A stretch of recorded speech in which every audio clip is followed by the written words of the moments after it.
দক্ষিণ প্লাজার ভেতরে প্রবেশ করছে। তার নিথর দেহটি যেখান থেকে শেষ বিদায় জানানো হবে এই আপোষহীন নেত্রীকে।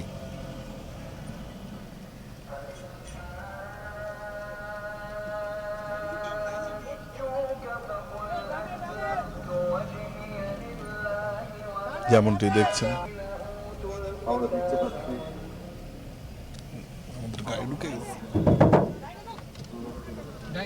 সংসদ ভবনে প্রবেশ করছে এবং এখান থেকে আসলে বিদায় জানানো হবে দেশের এই নেত্রীকে। এবং এখান থেকেই কিন্তু হাজার হাজার হাজার হাজার মানুষ কিন্তু এসে, লাখ লাখ মানুষ এখানে এসে উপস্থিত হয়েছেন প্রিয় এই নেত্রীকে শেষবারের মতো বিদায় জানানোর জন্য। আমরাও রয়েছি এই বহরের সাথে এবং ভেতরেই কিন্তু প্রবেশ করছে ওনাকে বহনকারী গাড়ি বহরটি। পুরো গাড়িটি কিন্তু বাংলাদেশের পতাকা। তিনি সবশেষ যেটি বলেছিলেন যে বাংলাদেশই আমার দেশ, এই দেশ ছাড়া ওনার কোনো বাড়ি নাই, কোনো ঠিকানা নাই, এই দেশেই তিনি থাকবেন।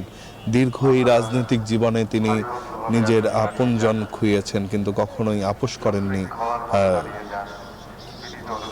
কোনো কারো সাথে, কোনো অন্যায়ের সাথে।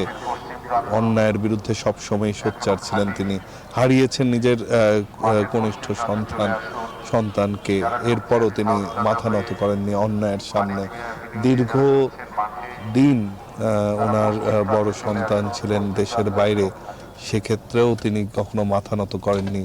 আত্মীয় স্বজন থেকে দূরে থাকলেও দেশবাসীর কাছে ছিলেন। সেটিই ছিল কিন্তু তার মনের একমাত্র আনন্দ, একমাত্র চাওয়া। দেশবাসীর জন্য কিছু একটা করতে চান, দেশবাসীকে দিতে চান নতুন একটি দেশবাসীকে দিতে চান নতুন একটি দেশ।